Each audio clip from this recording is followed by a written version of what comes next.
Topic है या आपको bank exams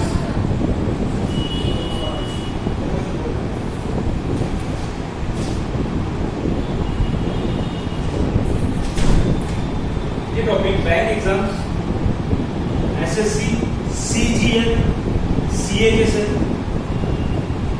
MBA CET okay ये सब एग्जाम्स में ये टॉपिक का वेटेज बैंक प्रीलिम्स में ये टॉपिक 2 से 3 मार्क के लिए आता है। 1 क्वेश्चन 1 मार्क, ऐसे 2 से 3 क्वेश्चन लिखने मिलेंगे। यहाँ पे 2 मार्क के लिए या 4 मार्क्स के लिए आता है। देन एमबीए सीईटी में एमबीए सीईटी ये रीजनिंग का महाराष्ट्र एमबीए सीईटी में ये जो रहता है ना 100 मार्क्स का रीजनिंग रहता है, तो ब्लड रिलेशन जो टॉपिक है यहाँ से कम 4 से 5 मार्क्स के लिए रहता है। ठीक है, और जैसा कि देखा आपने अदर एग्जाम जो कैट है, ये जो नेशनल लेवल की एग्जाम है कैट, ठीक है, कैट ये आईएम एंट्रेंस के लिए रहता है। कैट के अंदर ब्लड रिलेशन टिपिकली खुद एक टॉपिक बन के नहीं आता है। ब्लड रिलेशन ये सिटिंग अरेंजमेंट या तो पजल्स में इंक्लूडिंग देते हैं उसको। ठीक है, इसके बारे में भी आपको वीडियो मिल जाएंगे आगे, लेकिन फिलहाल आज हम देखेंगे बैंक एसएससी एमबीए सीईटी के बारे में। इसका बेसिक जरूर आपको यहाँ पे समझ में आ जाएगा जो मैं अभी प्रेजेंट करने वाला आपके सामने। ओके,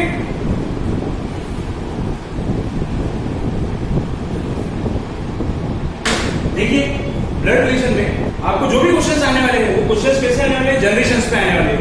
जनरेशंस मींस व्हाट, तो आपकी पीढ़ी आप जो बोलते थे मेरे फादर, फादर के फादर, ग्रैंडफादर, समझ में आए?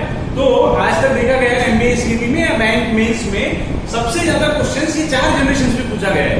इस पे 4 जनरेशंस पे। अब देखिए ब्लड रिलेशन में कुछ डाउट्स भी है, वो ऐसे है कि आप जब हिंदी या मराठी में कोई रिलेशन को आप रिलेट करते हो या फिर उसको नाम देते हो, for example my wives brother, ठीक है, मेरे वाइफ का भाई। तो अब यार देखिए इसको आप हिंदी में साला बोलते हो, समझ में, हिंदी में साला बोलते हो, मराठी में इसको साड़ू बोलते हैं, समझ में। अब ये सब चीजें साला हो गए। Listen, a lady x married to a Y, Z is a sister of Y, अब यहाँ क्या होगा, ये जो X है, X नाम की लेडी जो है, ये Z की कौन लगेगी, भाभी लगेगी, समझा? ओके, अगर X से Z को कुछ कहना चाहती है, आवाज देना चाहती है, तो ये इसकी ननद लगेगी, समझ में? लेकिन जब बात अगर यहाँ पे समझ लीजिए, यहाँ पे मेल पर्सन है, उसका नाम जेड है, और वो अगर एक्स जेड को आवाज देना चाहती है या फिर बोलना चाहती है, तो डेफिनेटली वो एक वर्ड यूज करेंगी, उसको बोला जाता है देवर हिंदी में, समझ में? लेकिन देखिए साला मीन्स ये यहाँ पे जो एक्स है, यहाँ वाई है, यहाँ जेड है, ये स्टोरी थोड़ी अलग है, ये स्टोरी थोड़ी अलग है। यहाँ से एक्स और जेड ये इसको साला बोलेगा, और ये एक्स से जेड ये इसको क्या बोलेंगी, देवर बोलेंगी, समझ में? क्योंकि इसके हस्बैंड का भाई है। ये दोनों के लिए इंग्लिश में एक ही वर्ड है, उसका है ब्रदर इन लॉ, समझ में? तो यहाँ पे थोड़ा सा ब्रदर इन लॉ और इंग्लिश में थोड़ा ये सब चीजों के लिए एक ही नाम दिया गया है। हिंदी मराठी में अलग अलग नाम दिए जाते हैं, देवर के लिए और साले के लिए। तो आज हम वही देखेंगे कि जनरेशंस और ये रिलेशंस क्या आपको कैसे पहचानना चाहिए और क्या करना चाहिए। देखिए एक चार्ट आपको ड्रॉ करना है यहाँ पे, लिसन,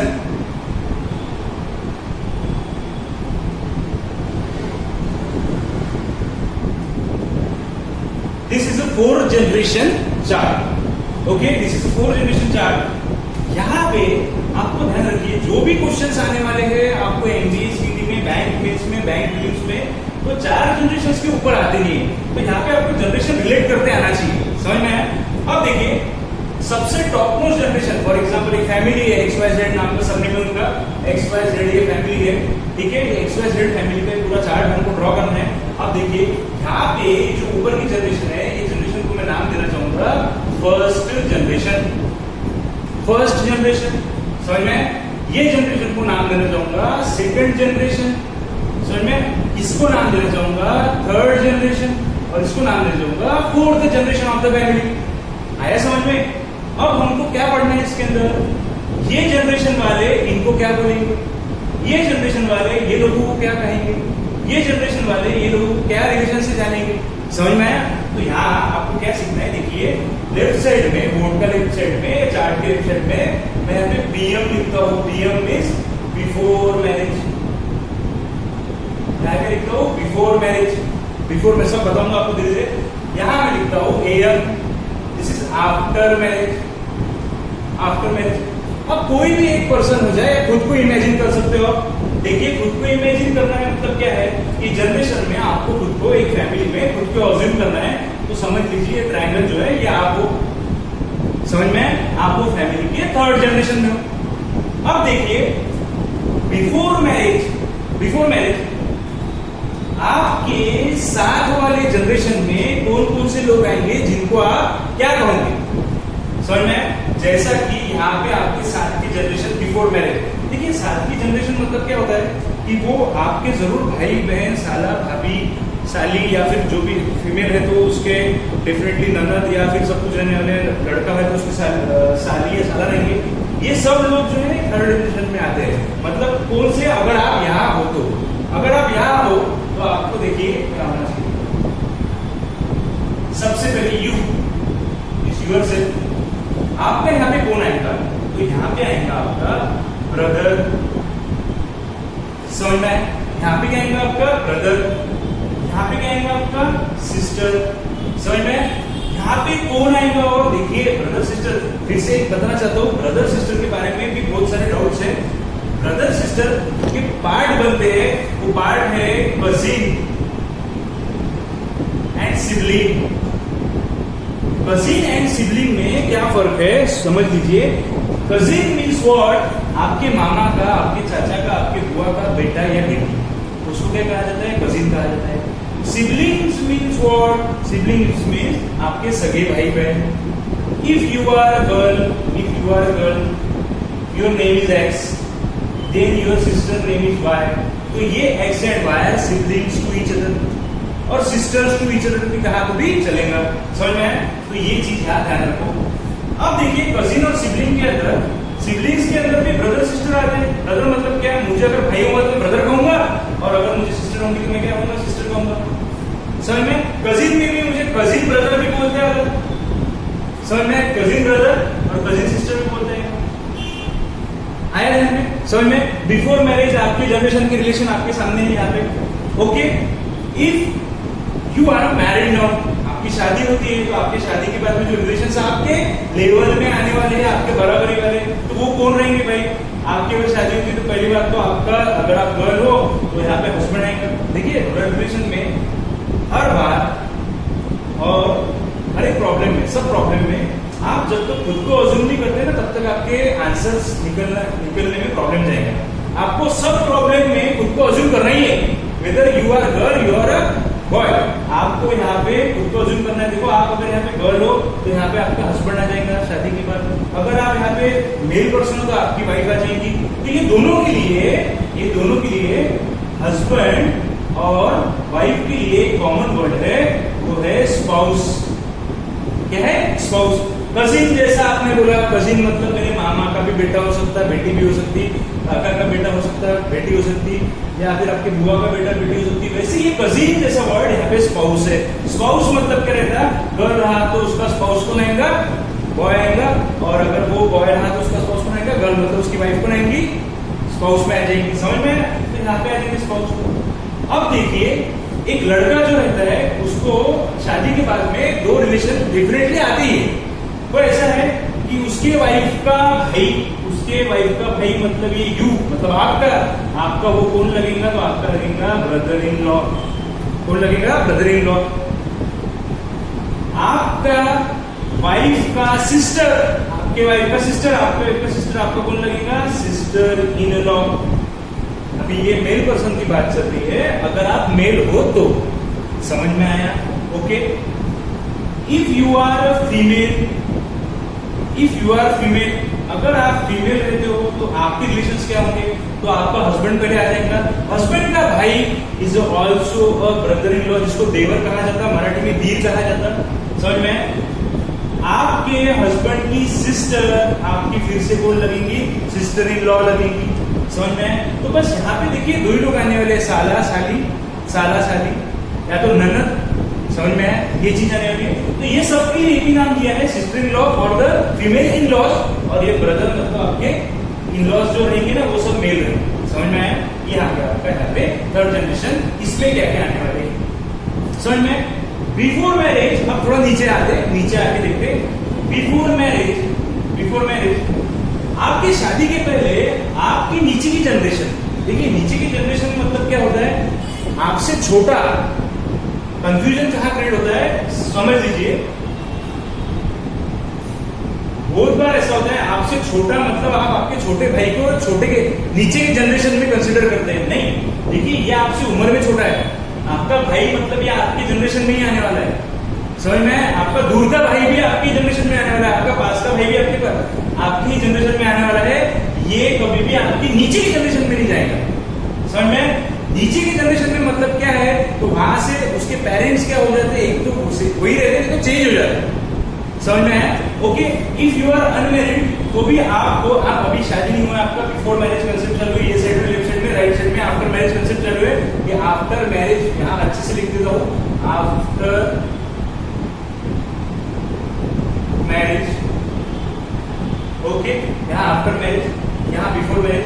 अब देखिए आपकी शादी नहीं हुई, अभी भी बच्चे जो आप पढ़ रहे हो, आप जो वीडियो देख रहे हो यूट्यूब पे, आपका अभी जॉब के लिए आप अप्लाई कर रहे हो, क्लर्क बनोगे, ठीक है, आपकी शादी होगी। लेकिन शादी के भी पहले आपको कोई तो भी सुपीरियर मान रहा है फैमिली में। सुपीरियर मीन्स आपको कोई मामा करके आवाज दे रहा है, आपको कोई चाचा करके आवाज दे रहा है, तो वो लोग आपके कौन लगेंगे? तो वो लोग आपके कौन लगेंगे? आपकी शादी हुई नहीं है तो वो लोग लगेंगे आपके नेफ्यू और नीस।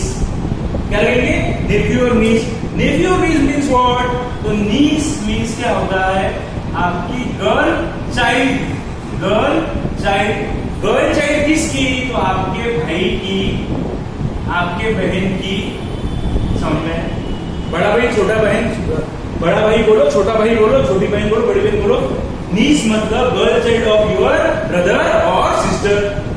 नेफ्यू मीन्स क्या होता है? तो नेफ्यू मतलब होता है आपके भाई का या बहन का, बड़े भाई बड़े बहन का, या दूर के भाई या दूर के बहन का आपका बेटा।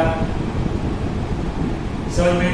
इफ यू आर अनमेरिड, ये आपको आप सब लोग चाचा मामा बुलाएंगे। और आप लड़की हो, अगर यू के जगह पे गर्ल है, यू के जगह अगर कोई स्टूडेंट है, जो लड़की जो मेरा वीडियो देखी है, वो अगर सोचेगी सर मुझे क्या कहेंगे ये लोग, तो ये यू से तो इनका रिलेशन तो नेफ्यू रहेगा, यू से तो नीस का रिलेशन नीसी रहेगा, लेकिन यहां से ये लोग आपको बुआ या फिर मौसी बुला सकते हैं। समझ में? Before marriage of the girl, before marriage of the boy, उसको चाचा मामा बुलाएंगे। अब समझ लो आपकी शादी होगी तो वही कंसेप्ट आ रहा फिर से। इफ यू आर मेल तो आपकी स्पाउस फीमेल आएंगी, इफ यू आर फीमेल आपका स्पाउस मेल आएगा। शादी होगी आपकी। अब देखिए आपकी जो वाइफ है यार, आपकी जो वाइफ है, अब भाई आपकी वाइफ मतलब आप एक कपल बन गए। समझ में? आपके वाइफ को शादी के पहले यहाँ के लोग, इधर के भी लोग जो नेफ्यू नीस थे आपके वाइफ के, वो लोग आपको अब क्या बोलना चालू कर देंगे? समझ लो, ये नीस है, ये इसको बुआ बुला रही है, तो आप क्या हो गए? फूफा जी हो गए। समझ में? नेफ्यू है, ये इसको मौसी बुला रहा, तो आप क्या हो गए? मौसा जी हो गए। यानी फिर से ये जो यू है, you is a male noun, और तो ये साइड भी आफ्टर मैरिज, उसके साइड भी नीस रहेंगे और उसके साइड भी नेफ्यू रहेंगे। समझ में? अब इसमें रिलेशन सिर्फ एक चेंज होगा, जैसे हिंदी या मराठी में जाते हैं डिटेल में, इंग्लिश में तो डायरेक्ट नीस और नेफ्यू से जानते हैं, लेकिन हिंदी में बोला जाएगा आपके वाइफ का भांजा, आपके वाइफ का भतीजा। समझ में आया? या आपके वाइफ की भतीजी है भांजी। समझ में आया? Okay, then if you are female and you are married to male person, इसका नाम एक्स है सपोज, तो ये एक्स को शादी के पहले यहाँ से कोई तो भी चाचा बोल रहा था, मामा बोल रहा था, तो अब वो उसकी जो वाइफ है उसको चाची बोलना चालू कर देंगे या मामी बोलना चालू कर देंगे। मतलब वही बात हुई, यहाँ पे पूरा मिरर हो रहा। लेकिन समझना ये है आफ्टर मैरिज बिफोर मैरिज साथ में कंसेप्ट आते हैं। समझ में आया? ओके, तो या यू हो, फिर से यू आप कोई भी हो सकते हैं, मेल और फीमेल। डन? ओके, तो नीस और नेफ्यू ये आ जाते। अब समझ लीजिएगा, यहाँ पे आपकी शादी हुई थी, तो यहाँ पे आपकी जनरेशन की बिल्कुल नीचे जो आपके खुद के चाइल्ड रहेंगे उसको आप चिल्ड्रन बोला जाता है। सॉरी, आप कीजिएगा, आपके जो बच्चे हैं उनको चिल्ड्रन बोला जाता है, ठीक है। उनके अंदर कौन आ सकता है, तो आपके 2 सन आ सकते हैं, 2 डॉटर आ सकती है, 1 सन 1 डॉटर आ सकती है, 1 सन आ सकता है, 1 डॉटर आ सकती है, डिपेंड आपके पजल के अंदर क्वेश्चंस क्या आते हैं उस पे। Done, okay. राइट नाउ ये आप यू हो, थोड़ा सा अपर जनरेशन पे बात करते हैं। आप यहाँ पे थे फैमिली में 3rd पे, आपको 4th के बारे में बताया गया है सब कुछ। अभी आप थोड़ा सा ऊपर आ जाओ आपके अपर जनरेशन में। अगेन आपसे देखिए, फिर से बात बता रहा, आपकी अगर उम्र यहाँ पे 22 साल है, if here you is 22 year, यहाँ पे जो यू नाम का व्यक्ति है ये जो 22 साल का है। अब भाई ये 22 साल का जो यू है ना, शायद हो सकता इसका भाई इससे भी बड़ा हो, 27 साल का, 28 साल का, 30 साल का, 40 साल का, समझ में। तो ये जो भाई इसका बड़ा है ना, तो फिर भी इसकी जनरेशन में आएगा। इसका बड़ा भाई गलती से आप ऊपर की जनरेशन में मत रखो। जनरेशन मीन्स क्या होता है, यहाँ से क्या होता है, इनके पेरेंट्स की बात करेंगे आप, समझ में। इनके पेरेंट्स की बात करेंगे, मतलब अपर जनरेशन में जो 2nd जनरेशन है यहाँ पे आ जाएंगे सब पेरेंट्स लोग। यू आप यहाँ भी हो भाई, आप कहाँ से आए हैं, आप आपके मदर फादर मतलब आपके मदर फादर आपके ऊपर के जनरेशन में आ जाएंगे। अब ध्यान रखिए ये सब चीजें क्यों हो रही है, ये चार्ट का मतलब क्या है, क्या पढ़ना है आपको। ये चार्ट थोड़ी टूटने वाला है कोई, लेकिन आप समझ लीजिए, जब आपको 3 से 4 लाइन का पजल आता है प्रीलिम्स में, 2 से 3 लाइन का पजल आता है, he is a father of D, D is a brother-in-law of M, M is so on, ऐसा चलता रहता है। तब आपको ये ट्री डायग्राम ऊपर जाना है, नीचे जाना है, साइड में फैलाना है, ये सब चीजें पता करने के लिए आपको ये ट्री डायग्राम पढ़ा रहा हूं। जैसा कि अगर बोल दिया A is a brother of D, तो भाई A is a brother of D कर दो, समझ में। अगर गलती से इसने ऐसा कर दिया A is a brother of D, भाई ये क्या हो गया, A is a brother of D, ये नीचे की जनरेशन में, उसका भाई बड़े ऊपर की जनरेशन में। ऊपर की जनरेशन में भाई है मतलब होगा उसका, सॉरी ऊपर की जनरेशन में कोई है मतलब भाई थोड़ी है उसका, समझ में। इसका भाई इसके आजू बाजू की जनरेशन में आएगा। ये सब चीजें पढ़ने के लिए आगे सब लिंक कनेक्ट होना चाहिए, इसलिए आपको ये वीडियो में आपको सब कुछ चार्ट वार्ट का चीजें मैं बता रहा हूँ, समझ में आया। Okay, come to next point. आपको सब इसके बारे में बताऊंगा, आपको सिंबल नोटेशंस क्या देते हैं ब्लड रिलेशन में। Mother father will be on your upper generation, that called as second generation, समझ में आया, that called as second generation। भाई ये बिफोर मैरिज की बात है, आपकी शादी में जैसा आप अभी सब बैचलर हो, कोई पढ़ रहा है, कोई 3rd ईयर में, कोई फाइनल ईयर में, कोई 2nd ईयर में, फाइनल ईयर स्मॉल इंजीनियरिंग का 4th ईयर इसको फाइनल कहा जाता है। तो भाई आपकी शादी नहीं हुई, लेकिन आपकी बिफोर मैरिज अपर जनरेशन में कौन आता है, तो मदर फादर। भाई मदर फादर ही है क्या आपको, आपके फादर के भाई होंगे ना, तो उनको कहा जाता है अंकल। भाई आपके फादर की सिस्टर होंगी ना, तो उनको कहा जाता आंट, समझ में। आपके मदर की भी सिस्टर होंगी तो उसको कहा जाता आंट। आपके मदर का भी भाई होगा तो उनको कहा जाता अंकल। तो आप मराठी हिंदी में देखते हैं, आपके पापा के भाई को चाचा बोला जाता है, छोटा भाई है। तो हिंदी मराठी में सब कंसेप्ट अलग रहते हैं, बहुत जगह पे अपने अपने नाम पे कोई बोला जाता है, हिंदी में ताऊ वो बोलते हैं।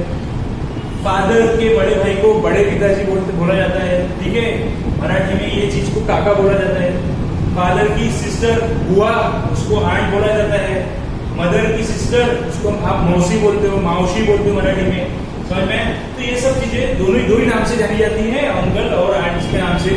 ये आपके शादी के पहले हो गए। अब देखिए शादी के पहले शादी के बाद मतलब ये कंसेप्ट क्यों आ रहा है, फिर से बता रहा हूं।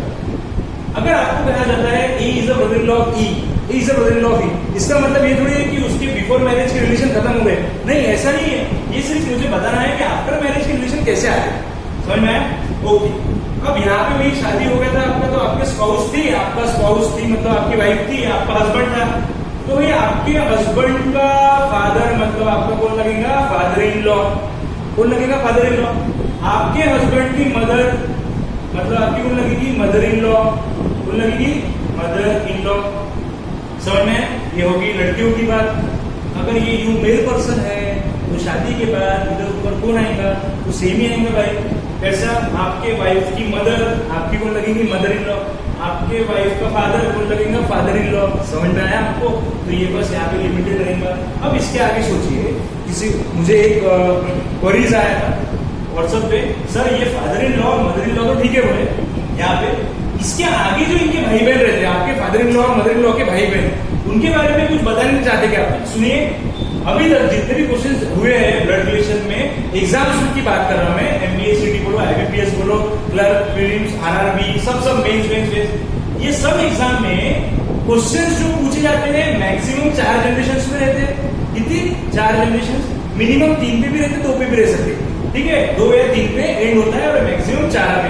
और ये वाइड कितना जाता है तो समझ लीजिए, ये ज्यादा से ज्यादा आपके फादर इन लॉ और मदर इन लॉ तक ही जाएगा, उसके आगे नहीं जाएगा। समझ में? यू को लेके फादर इन लॉ तक जा सकता या मदर इन लॉ तक जा सकता, उसके भाई बहन तक नहीं जाएगा। उसके बारे में आप चिंता मत कीजिए, क्योंकि रिकॉर्ड क्या कहता है, देखिए क्वेश्चंस भाई अगर इस पे पूछते थे पहले तो फिर हो सकता था मैं आपको यहाँ पे इंट्रोडक्शन दे भी दूं, लेकिन इस पे क्वेश्चंस आते ही है, तो आप अपनी एनर्जी वेस्ट मत करो, टाइम वेस्ट मत करो, यहाँ तक father in law mother in law तक पढ़ो। समझ में? अब बात आती है आपके अपर के अपर जनरेशन की, ठीक है, आप यहाँ पे हो, ये यू आप हो, समझ में? डार्क करके लगा मैंने, ये यू आप हो, आप यहाँ से यहाँ गए, आप यहाँ से यहाँ गए, आप यहाँ से यहाँ गए, अब आप यहाँ से डायरेक्टली ऊपर चले गए, एकदम ऊपर। तो आपके फादर के, अब आपके फादर के फादर, जो आपको क्या है बिफोर मैरिज, आप उनको क्या बोलोगे? Grandfather, grandmother. समझ में? यहां से ऊपर आपके क्या है? Grandfather in laws, grandmother in laws, ये है बस। और ऊपर तो मैं तो कहता हूँ सिर्फ आपके कंसेप्ट ग्रैंडफादर और ग्रैंडमदर तक ही रहते हैं। Grandfather, father in law, grandmother in law, ये बहुत कम पूछा जाता है। आपको समझ में आया? ठीक है, तो आज के वीडियो में देखिए, आज आपको ये इंट्रोडक्शन टू ब्लड रिलेशन था, जिसमें जनरेशंस को वाइड में और अपर जनरेशन टू लोअर जनरेशन कैसा जाना चाहिए और क्या करना चाहिए, ये आपको पूरा पता चला। अब थोड़ा सा आगे देखते हैं, ओके? आप वीडियो को पॉज करके इसको लिख लो, ठीक है, और अदरवाइज आप ये नंबर पे करोगे तो इसका पीडीएफ भी आपको मिल जाएगा। डन?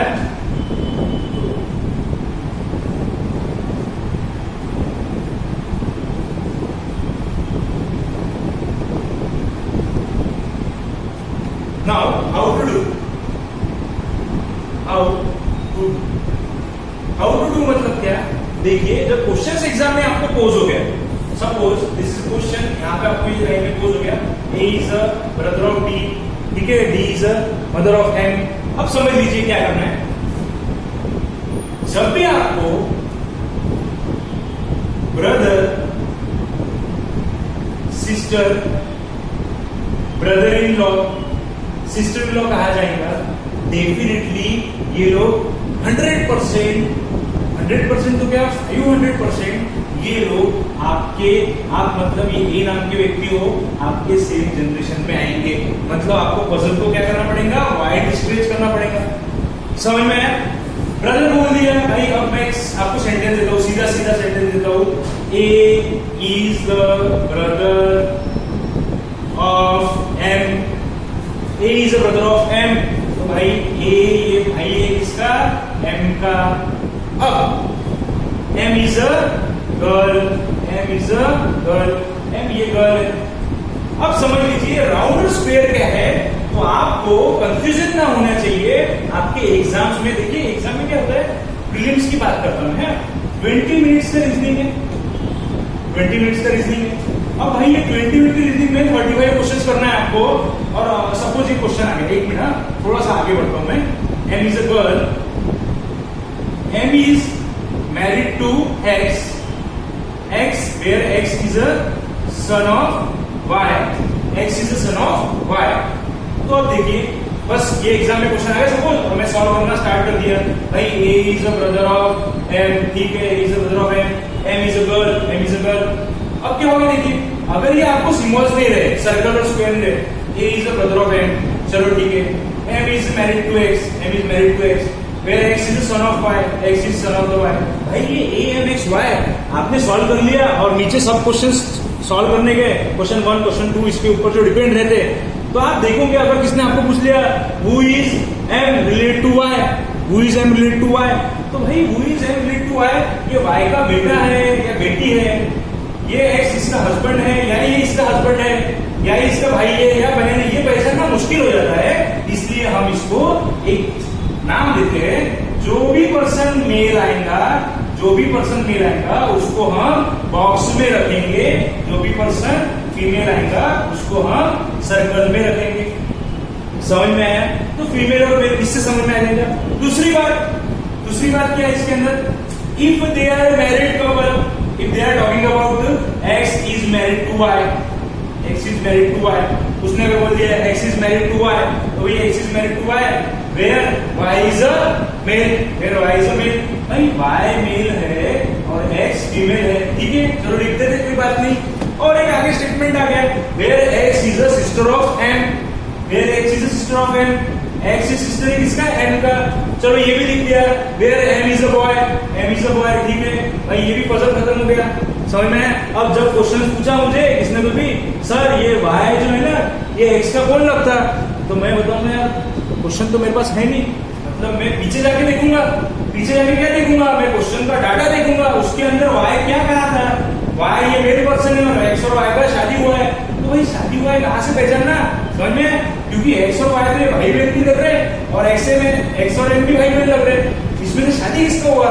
इसलिए अगर मैरिड कपल है तो उनके बीच में डबल लिंक डाल दो, if they are married couple तो इनके बीच में डबल लिंक डाल दो। पूरा थ्रू आउट आपको lower exam to higher officer exam के बीच में जब भी नोटिफिकेशन आएगा ये चीज अगर करोगे तो कंफ्यूजन दूर हो जाएगा, और आपको जब स्क्रीन के ऊपर, कंप्यूटर स्क्रीन के ऊपर जब एग्जाम में क्वेश्चन आएगा तो ये आपको बार बार स्क्रॉल नहीं करना पड़ेगा पढ़ने के लिए कि भाई वाई तो मेल था लेकिन उसकी शादी हुई थी क्या, एक्सेट्रा, ये पढ़ने के लिए बार बार ऊपर जाना ही पड़ेगा, समझ में? तो यहाँ पे डबल लाइन रहा तो ये ऐसा कर दो मैरिड कपल, और अगर सिंगल लाइन है तो डेफिनेटली वो दोनों क्या है, वो दोनों क्या है, भाई बहन है, या तो भाई भाई है या तो बहन बहन है, सिस्टर सिस्टर है, ब्रदर ब्रदर है, या तो फिर आपके ब्रदर सिस्टर है, समझ में है? तो ये चीज आपने सीखी है कि मेल रहा तो आपको बॉक्स करना है, फीमेल रहा तो आपको सर्कल करना है, समझ में? डबल लिंक रही तो मैरिड कपल है, सिंगल लिंक रही तो ब्रदर ब्रदर सिस्टर सिस्टर है, समझ में है?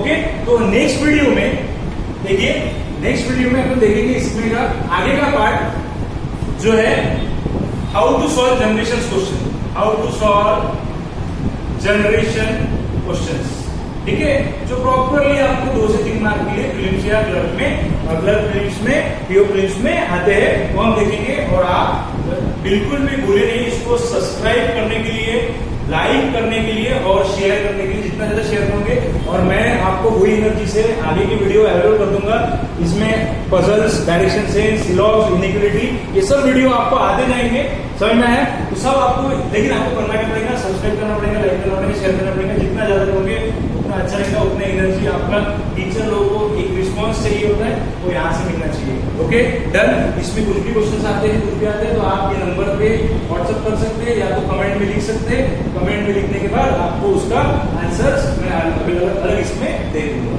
समझ में? Okay then thanks, best of luck, okay have a good day, done.